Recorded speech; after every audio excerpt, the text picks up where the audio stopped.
Welcome to First Steps. My name is Farouk Bello, and this video we're going to be talking about 5 important topics or important points you should know before you go on a community rotation or a community placement as a student. Now, each of these 5 topics can have their own subtopics, so we're going to be giving just a nice brief overview, things you can look forward to, and things you should expect, as well as popping some references to good reads and good, interesting, and extra information in the description below, so you can have a look at that. But let's get into the video and talk about these 5 key points you should know before going into any community rotation. The first thing you want to get a good understanding of is equipment. Equipment for both transfers, equipment for both mobility. Now, in the community, as a community therapist or while working in the community, you'll find that a lot of the times you're responsible for ordering the equipment, checking the equipment, making sure everything is safe. So it's very important that you have a good understanding of, even if it's the basics or the more commonly used equipments that we can find in the community. I'm talking about things ranging from the one walking stick, the variations of walking stick, when to use those, walking aids, the variations of those walking aids, when to use them.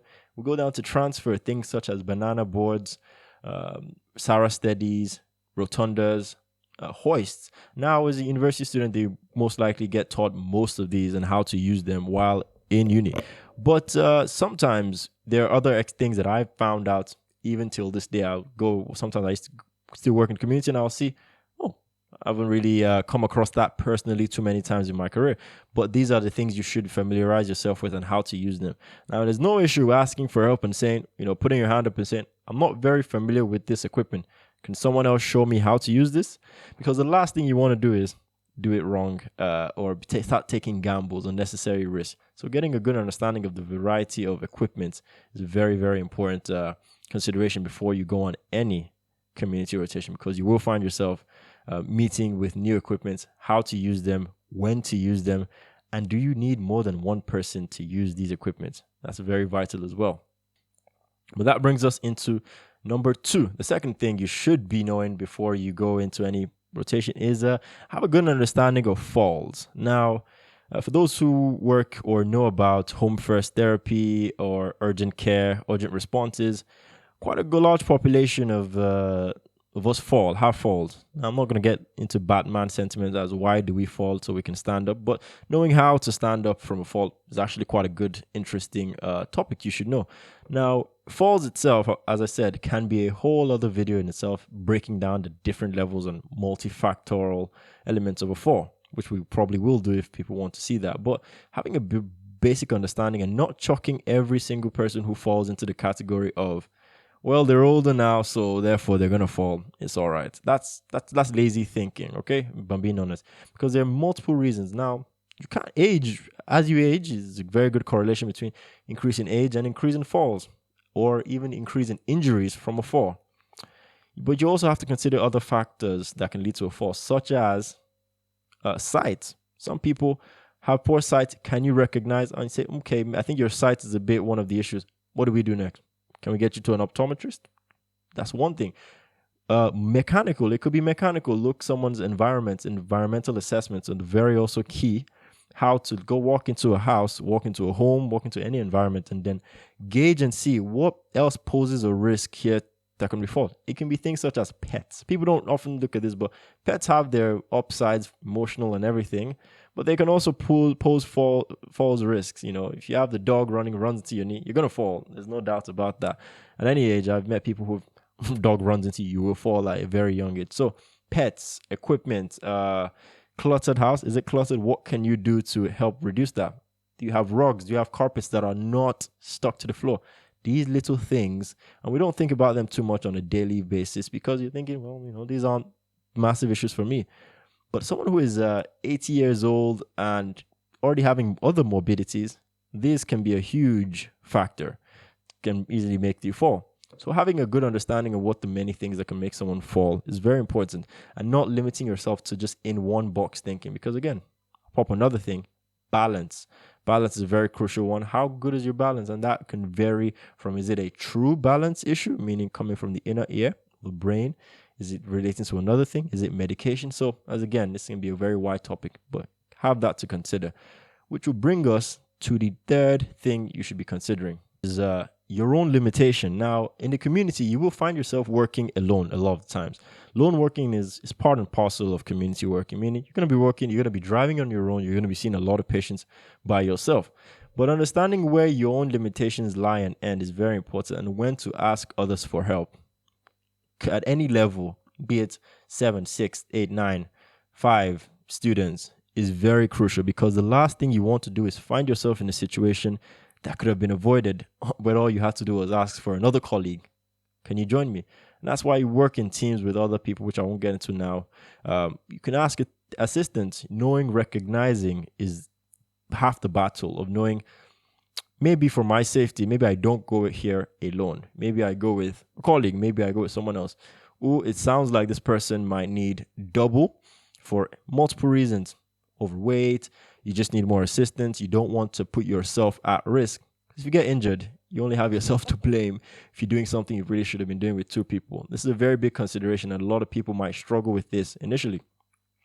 I often, because of that lone working style where you're on your own a lot of the time, it's something we might overlook and say, well, maybe I just risk it and do it by myself. I should be all right. You don't want to get to a situation where it's now too late to ask for help when you're in the middle of a situation or you're wasting time. So it's good to plan ahead of time and recognize when you need help. Sometimes, and it's okay to say, you know what, I don't think I can do this by myself now, but we will come back with another colleague of mine. As opposed to attempting it, risk assessing and saying, maybe I'll be all right, we'll see how it goes, and then putting yourself in a situation where you're now at risk. So recognizing when you need other help is very, very important, which actually draws very nicely into the fourth topic and fourth important consideration you should know about before you're going into any community rotation or placement. And that fourth thing is MDT working. MDT working is very, very important because, as I said, it's almost a contrast to the lone working you'll do when you're in the community. You still have a team.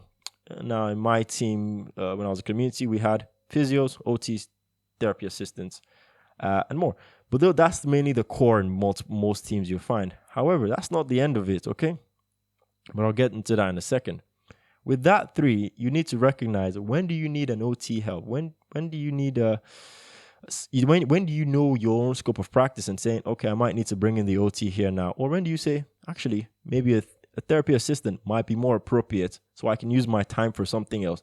That recognition as a student, that can easily help you get some extra marks and help you show your learning and understanding how the service works. As a qualified, it's actually a very important skill, so you avoid doing things that, probably your time could be spent elsewhere, or doing tasks such as, and there are multiple ways you can use, for example, utilize the fantastic work TIs do, which is exercise. Give them a clear plan, let them carry on with that, come back to you with any issues, or just letting them do certain assessments. Now, this is very, very important, and it takes after a few variable from person to person. Few weeks you might get in grasp of it, few months it might take, but this skill is very good to show your knowledge and awareness of using the team around you. And it doesn't actually stop there, which will actually bring us into what I call 4B, which is MDT also involves your district nurses as well. District nurses and other services. So knowing when and where to say, there's some pressure care issues, might need to bring in the district nurses involved in this. It's very, very important, because we can't do everything ourselves. That's not how any healthcare system works. Okay? And this type of thinking is very, very important to be carrying on with, because the more you start to recognize the MDT you have around you, the more you start to know when you actually should stop your care and let theirs begin, or when to involve them here and there. So recognizing what your team is, who is available, and who you can actually utilize is very, very important. And this actually brings me into number 5, which I think is very, very often overlooked, or a skill you're not going to very much learn in university, which is social care.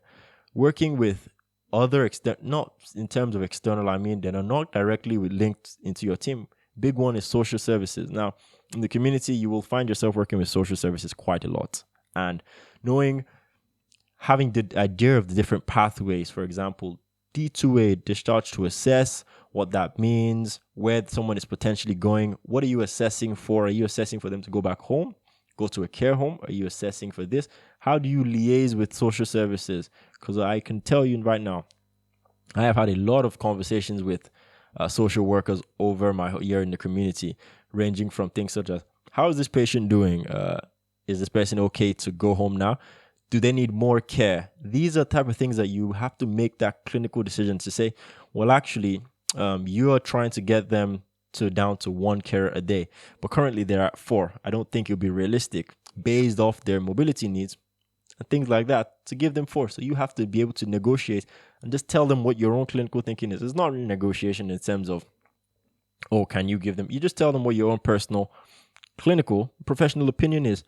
And that is that. But knowing how to approach social services, how to refer to social services, what you can actually do as an add-on. And this is something that I didn't realize initially was there gets to a point where you realize, I can't order carers, but someone can. It'll be social services, or what else can they do? Is it regarding financial restrictions on a patient?